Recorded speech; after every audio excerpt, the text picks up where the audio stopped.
Tole duraan dursee guddaa galatoomii siin jechuun barbaada.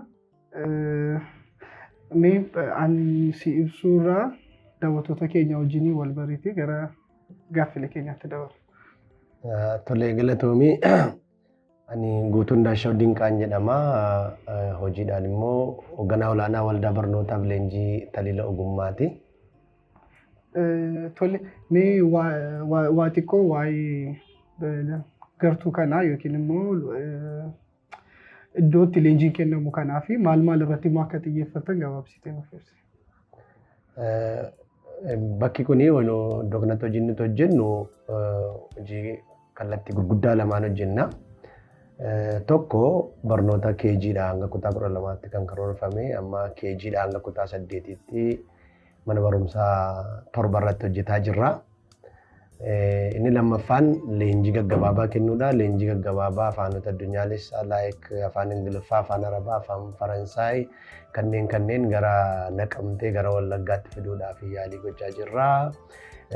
Leenjii barsiisota KG, leenjii kan barsiisota kan biroo warra idilee kanneen kan hojiin kallattiidhaan nama galchuu danda'an. Maaliif yuunivarsiitii duwwaadhaa eebbifamanii bahuudhaan namoonni keenya hojii argachuu hin dandeenye, hojii argatanis immoo achi keessatti milkaa'uu hin dandeenye. Garuu leenjiin gabaabaan kun immoo hojii keessattis milkaa'uudhaaf sartifikeetii leenjii gabaabaa kanaallee fudhatanii piraaktikalii hojii keessatti maal akka isaan mudatu asitti waan leenji'anii fi hojiilee carraa asittis haa ta'u ol deemanii gara Finfinnee bakka birootti akka argataniif karaa ni bana jennee akkasitti hojjechaa jirra. Kana malee immoo manneen barnootaa keenya wajjin waan wal qabatuuf immoo hojii mana kitaabaatii fi bakka gurgurtaa meeshaalee barreeffamaas bannee asirraa kaanee gara Wallaggaa Sidoopiraas babal'isuudhaa fi isas jalqabnee jirra jechuudha. Tole baay'ee namatti tola. Keessattuu leenjii gabaabaan isin laattanii akka magaalaa keenyaatti isa jalqabaa natti fakkaata. Afaan Arabiffaadhaan afaan Faransaayitiin laatamu baay'ee wanta namatti toludha. Akkasumas illee mana stationerii isin qabdanii namooti fayyadamuu barbaadanii iskiriinii jala lakkoofsa jiruun kallattii lama isaatiin wanta barbaadan quunnamuu ni dandeessu. Tole mee obbo Guutuu hin jedhu dargaggoo Guutuu jecha akka naasuuf naaf eeyyamamuuti. Barsiisaa wangeelaati. Asitti immoo hojii isa kanas hin hojjettu. Itti dabalataanis immoo wantoota qindeessitan adda biraas akkasiin qabdan hojii tola ooltummaa tokko irratti akkasiin hojjettan wantan odeeffadhee qaba. Mee barsiisaa jedhu moo isa kamiin fayyadamee isinitti haasa'u? Guutuuma jetta obbo isin qabu waan isin qabu. Haa ta'u egaa afgaaffii keenya guyyaa har'aa kallattiidhaan kan inni ilaallatu waa'ee dhimma kitaabaa irrattidha. Mee amma ammaatti kitaaba meeqa barreessitaniitu? Amma ammaatti naannoo 2005 kaasee kitaaba salgaffaarra ga'eera. Dheengaddaa kitaaba kana qaroo qaroominaa kan jedhu waa'ee tarkaanfii teknooloojii, saayinsii fi teknooloojii faana wanti gaariin akkuma jiru immoo rakkoonni itti nu galchuudhaaf deemuu xiinxalameera. Amma beeknee itti fayyadamaa jirra kan jedhu sensii spiritualitiin kana furaatiin barraa'ee eebbifameera. Amma gabaarra oolee jira jechuudha. Isa kanaan salgaffaadha. Duubaanis kan hiriiranii dhufaa hin jiru. Tole baay'ee namatti tola. Egaa 2005 kaastee barreessaa turte taanaan amma waggaa 9 keessatti kitaaba 9 barreessuu dandeessite jechuudha. Mee gaafa kitaaba barreessan wantooti baay'ee rakkisoodha jedhamanii caqafaman maal fa'aadha? Atis akka keetti immoo maaltu si rakkisa yeroo baay'ee? Kitaaba barreessuudhaaf wanni bu'uuraa beekumsa bu'uuraa qabaachuu qabda. Tokko waan gara naannoo karaa afaanii jiran teknikalii waa'een afaanii waa'een elementii literature barruudhaa waan mataa isaa danda'edha. Wayii leenji'uu qabda yookaan immoo waan uumamaa kennaa addaa qabaachuu qabda. Inni lammaffaa mata duree ijoo fudhattee irratti nan barreessattee yaaddutti beekumsa gita namni ittiin fiildii sanaan eebbifameen gitu tokko qabaachuu qabda. Jechuun waan gaaffii sii dhiyaatan kallattii sanaan nama ofirraa maqsuu yookiin referensii wabii kennamellee understand godhee nama dubbisu caalaa hubatee hubachiisu ta'uu qabda. Anaan kana rakkisan isaan kanneen miti. Seenaa duubaan as dhufeensa keessatti rakkoo gurguddaa jireenyaa waan dabarsee dhufee fi karaa maallaqaa ture. Rakkoo production irratti ture. Rakkoo production sana keessaa bahuun ulfaataa ture. Yeroo ta'etti garuu yeroo waaqayyoo murteessetti deeggarsa obbolootaatiin liqiidhaan hanga dhiyeenyaa kanaatti yusuma kana liqiidhaan akkaaluma kanaan hojjetaa liqii sana irraa jala kaffalaa. Amma kitaaba maxxansitee maallaqa irraa argadheen duroo makawaa itti hojjetan jechuun dandeessu. Gana akkaawuntii 11 qaba. Baankiin adda addaa dhufee na gaafatee naa baasee garuu walitti daamee birriin 100 irra jiraatee 100 irra jiraateedha hanga kitaaba kana maxxansutti sana miti. Garuu ergaana keessaa karaa kamiin dabarsaa jettee yeroo yaaddu afurii tuttuqu jira taanaan bakka ati barreessaa sirriidha. Yeroo sana maallaqa kee aarsaa gootee yeroo kee aarsaa gooteetu hojjetta akkasanatti egaa kanan hojjetaa jiru mammaatti.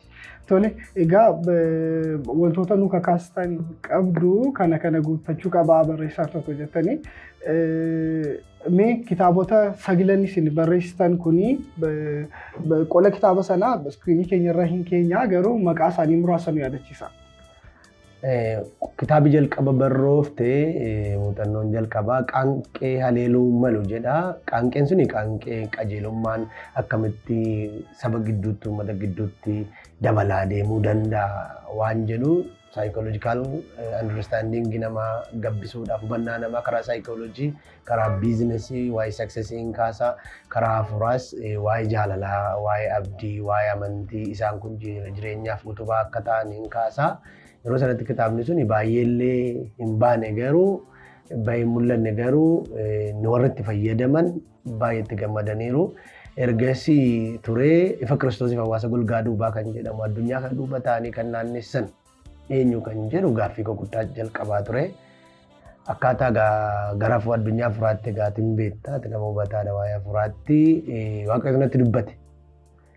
Karaa garaa beekumsa duraan hin qabne fidaa ati immoo sana dhaloota dabarsita jennaan waa'ee hawaasa golgaa duubaa kan jennu egaa warra Illuminaatii, Freemasons, whatever baay'ee jiru isaanii Secret Society'n isaan sana viidiyoodhaan kitaabaan argadee jildii tokkoffaa jedhee Kiristoosiif hawaasa golgaa duubaa jedhee jalqabee ittaansee hiika mul'ata Yohaannis hiika mul'ata guddichaa jedhee itti fufee sadaffaa irratti maltee hawaasa golgaa duubaa xiyyeeffannaa G7 warra jedhaman addunyaa kana garee 7 biyyoonni gurguddaan 7 hoogganan gareen warra nama biyyoota 20 isaan kana icciitiisan duuba addunyaa kanaatti hojjetan isa sadaffaa sanarra jira. Arfaffaa irratti xiinxala lakkoofsaa hawaasa golgaa duubaa lakkoofsaan hojjetu. Yeroo balaa buusan konkolaataa galagalchan akka fakkeenyaaf Twin Tower I think America New Yorkitti kan inni boba'e naannoo 2001tti akka faranjiitti jechuudha. Isaan akkasii kun guyyaa mataa lakkoofsaan kaalkuleet ta'anitti taateen gurguddaa akkasii ta'a. Waa'ee lakkoofsa kanaa guutummaan guutuutti kan ibsu arfaffaa ture. Shanaffaa irratti hiika raajii Daani'eliif barsiisa sobaa bara kana keessa jiran saaxiluudhaa fi kililcha samii samaayii dawal afaan Amaariffaatti qalalleedha. Itti kililchiiftee nama rafe dammastee kaasuudhaaf yaalii godhamu kitaaba sana barraa'ee jaaffaa irratti amma qarruu qaroominaa kana barraa'ee Kiristoos jildii jaaffaa. Ammammaatti kitaaba 7 sitti mee kitaabni tokko asoosama ture. Asoosama wingii asoosama injineerii sanaanii kitaaba lama barreesseen ture tokko qofaatu barreeffame gaara godaane jedha. Gaara godaane sirna rakkoo hawaasi keenya karaa tokko keessa galeenii wanti duraan rakkisaa ture akka sabaatti hin jigannaan jigee ture gaarri sun hin godaane. Normaalii akka raajiitinnis garuu asoosamadha. Kana malee immoo akka isa duraa qaanqee haleeluu malutti itti fufee qaanqee qajeelummaa kan jedhu tokko immoo detail waa'ee mul'ataa hin kaasaa mul'ataa ta'uu hin kaasaa. Jireenya dhuunfaa namaa qajeelchuudhaaf baay'ee bu'a qabeessa kan ta'edha. Kitaaba inni jaallatameera. Egaa akka humna maallaqa piroodaakshiniitti bal'inaan tamsa'insa isaa irratti hojjenne malee jechuudha. 9 guuteera. Tole, egaa yaadotti ati amma nu kakaastee hundi isaanii jechuun amma danda'amutti gaara godaan irraan kan hafe jeenariin isaanii gara asoosamaatti yookiin walaloo waan akkasii wayii of keessaa hin qabu. Kontentiin ati irratti xiyyeeffatee barreessitus baay'ee kan amaleeffatame miti. Keessattuu akka barreessitoota afaan Oromootti jechuudha. Nama jalqabaas godha yoon jedhee nan dogoggoraa laata jedhee yaadu yoon dogoggoree daawwattoonni keenya nu of kolchaa garuu maaltu si kakaase kanarratti baay'ee xiyyeeffachuudhaaf keessumaa amma hiikaa waa'ee macaafa mul'ataa waldaama kiristaanaa keessatti illee baay'ee yeroo barsiifamu kan hin dhaga'amne kan iddoo baay'eetti immoo namooti baay'een sodaatanii baay'een isaa gara iskaatoloojii kana wajjin wal qabata waan ta'eef mee maaltu si kakaase wanti sana irratti xiyyeeffachuudha? Tole egaa amma waaqa lafa kanarra yeroo si fidu parpaziidhaan si fida jechuun waan uumamte tokko bira akka geessuuf. Mucummaa bakkootii kaasee akka waaqayyo waan akkasii naan hojjetu beeka. Barumsa irratti understandingiin qabu isa barsiisaan barsiisu qofa miti waan itti dubbanne naa gala fayyaa lafaa keenyaa maaliif akka ta'e hin beeku. Ijoollummaa maa kaasee jiru gaafa mana barumsaa dhaqee kutaa tokkotti tokkoffaa bahu maaliif akkan tokkoffaa bahe hin beeku maaliif akkan qormaata guutummaa deebisu yeroo inni itti hin beekne jira.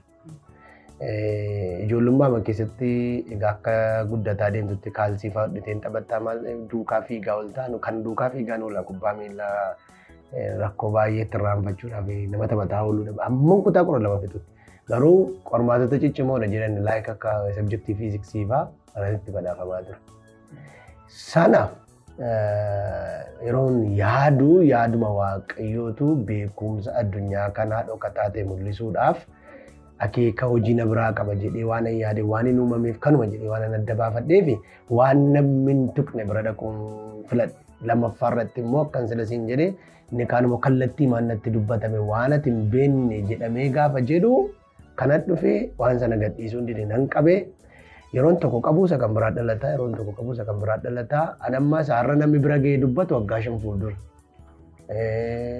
Shakkaanni waggaa 10 fa'aa fuuldura. Naannoo 2001 fa'aa mana qabteetti dargaggoota walitti qabee amma laayisensii akka inni ijootti argamsiisuutti tola. Hojjennuutti nama firiin gurmoofnee barsiisaa turre. Wanti yeroo sana barsiisaa turre kaansaa amma hojjetamaa jira. Kanaaf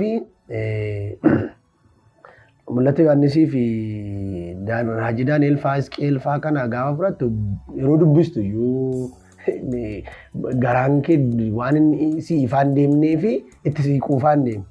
Nama naasisas immoo akkasuma. Kaansaa immoo taatee addunyaa gara fuulduraa addunyaan kun dirqama manca'uu qabdi. Gara itti fayyifamtu hin qabdu isheen. Kun baddee addunyaan kan biraa dhufuu qaba. Namni kamiyyuu kana garaasaa kutatu.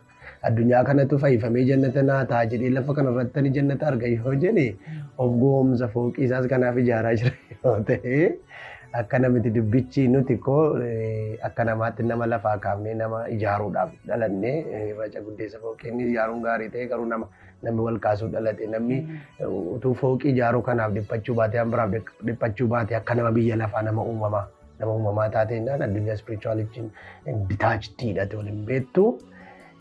Kan inni uumamneef isa kana bira ga'uudha. Dhoksaan addunyaan kun manca'u immoo Daani'el fa'itti himame. Amma haalan akka tamma jettee nama naasisuun guyyaan isaa lakkaa'ame. Guyyoonni achi keessa jiran immoo haayilii abstiraakshiniidhaa fi mul'ata Yohaannis immoo simboolikiidha tootalii. Eenyu hiiku kan jedhu eenyu dhufa. Then kadhannaa walirraa hin cinne yeroo dheeraa keessa. Amma Daani'eliin jalqabee baay'ee fagoo deemee lafa kaayee waggaa 3 na bitee deebisee. Yeroo biraa yeroon sagantaa furaa kan biraa bahuudhaaf guyyaa 3 waan sagada galee kadhadhu wanti sagantatti kadhannatti sana keessatti arge Raajii Daani'el barreessee bahu kun argichi keessa. Then yommuu itti deebi'u wanti dura na rakkisan sakaan mateeriyaalii isaa naa dhufe isa kaan sammuu koo keessatti dhalate. Baay'ee namni kana amanuu qaba. Akkasumatti amma nama saayinsiidhaan.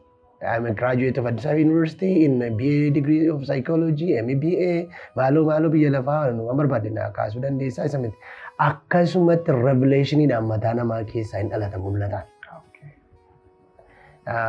Akka nama wangeelaatti yeroo dubbannu Phaawulos eenyuttiyyuu hin arganneen Yesuus Kiristoosittiin argadhe wangeelicha jedhee ragaa baay'ee lafa kaa'ame hin dhalata mataa keenyatti garuu mataa keenya hamma banamaa ta'utti malee hamma inni waan akkasiif fedha argisiisutti.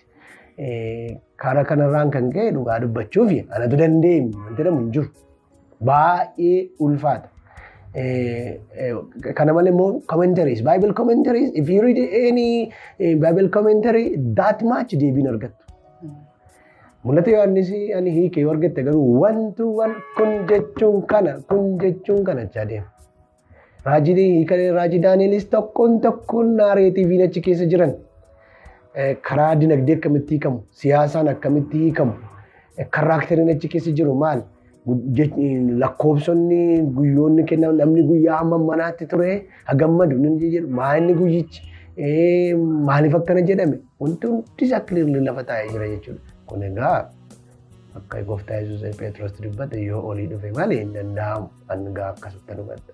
Kanaafiyyuu beekumsi biyya lafaa akkuma jirutti ta'ee naannoo sanarratti beekumsa ta'e gabbifattee Addis Ababa Yuunivarsiitiidhaa giraajuweetii gochuu kennuuf kaastee ta'a.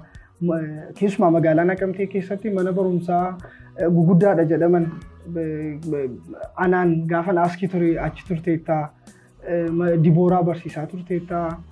Beeteliin barsiisaa turteetta.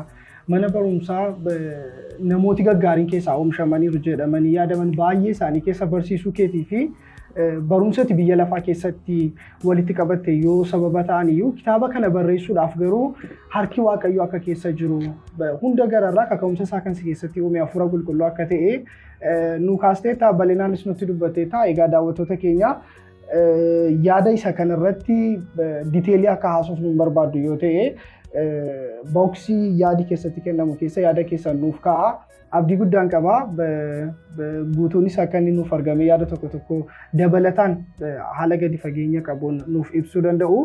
Garuu mee gaaffii aan kana taansis gaafachuu barbaadu namooti baay'een yaadota kanarratti xiyyeeffachuun sirrii miti kan jedhanii haasaan alarra jiru jechuun anis gaafanas intarviiyuu gochuudhaaf dhufu haasaan alarraatti dhaga'ee gaarii miti wanta kanarratti xiyyeeffachuurraa waa'ee Yesuusiin dubbachuu waa'ee Yesuusiin haasa'uutu faladha malee yaadota amma akkas naannoorra jiran kana interpret gochaa yoo adeemne frustrationii namatti naquu danda'a sodaa namatti naquu danda'a jedhanii kan dubbatan namooti baay'een jiru namooti baay'een jechuudha. Mee kanarratti maal jetta ati? Saayinsiin addunyaa mancaasuu yeroo barbaade hafuurri hin jiru jedhe seetannis waaqayyoos hin jiru gara dura amma gara amanuutti dhufaniiru gara quantum physicsii baan naanoo teknooloojii moobaayilii wanta meeshaalee garaagaraa dijitaalii kuni dijital world nama gara akka addunyaa furaatti ta'uu barbaadaa jiru. Qaamni namaa yeroo xixiqqaataa deemu gara DNA dhaqamtiire DNA booda isa dhaqa addunyaa furaatti lafa hin jirre sagalee irraa isa argamne sanatti deemaa jechuudha. Inamane amma saayinsiin sana maneera. Dura garuu seexanas waaqas waan nu dhoksaniif addunyaan kuni addunyaa furaarraa akka argamte dinaay godhamaa ture. Because wanta tokko explain gochuu hin dandeessu ta'a jechuun hin jiru jechuudhaaf attamitti dandeenya nuti. Kanaaf sun nu dhoksuun seexanumti iyyuu eenyuun akka ta'e akkamitti akka irraa of eeggannu akkamitti akka mo'uu dandeenyu ittiin barre. Akkitti immoo jalqabaa kaasnee walitti maa dhufnee pikchariin isaa immoo sirrii miti nama waan gurraacha wayii waan sodaachisaa wayii jedhamee waan kaasa dhufeef nama gurraachatti siilii isaa kaasnee nuti. Nama gurraacha wayii nama gurraacha garuu seexana miti. Amma isa kana Hisqeel 28, 29, 30, 31, 32 naannoo sanatti nu geessa simboolikalii waa'ee Ijiptiitti waa'ee Xiiroosii fi Siidoon maal jedhee isaaniin qabe yeroo inni ibsu sanatti geessa miidhagummaan tokkoffaa akka ta'e eega kufee garuu surraan eegarraa ka'e of course surraan dhiggii bakka isa dhumaa wisdamii isa dhumaa akka inni ga'e amma nama tokko kufteetti isheen jedha. Eessa akka inni kufe iyyuu immoo hin beeku.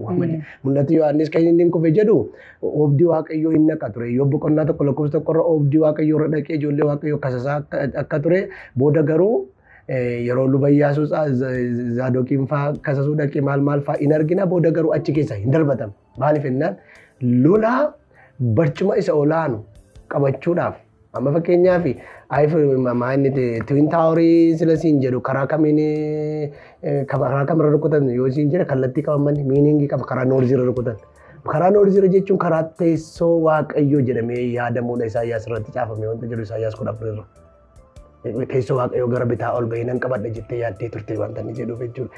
Karaa noorzii yeroo hundumaa lafa teessoo waaqayyoo jedhanii waan yaadaniif they are against it. Kanaaf dhugaa addunyaa lafa kanarra jiru baay'ee isaa baastee ammaati fakkeenyaaf amma Engadda Senegaaliif Ijiptu taphate kaleessa natti fakkaata Engadda. Senegaal Ijipti iskwaadiin isaa maal akka ta'e hin beeku taanaan salaalafii isaa akkamitti sirreeffata. Saalaan adageenyaa ta'uu isaa hin beektu ta'ee bitaarra akka inni taphatu fa'aa hin beektu ta'ee wingarii adageenyaa ittiin gootu yoo ta'e dabasta ittaati. Asimo Sadio Mane maal kan jedhamu jiran fakkaata illee kubbaa durii nan jaaladha madhiiseera.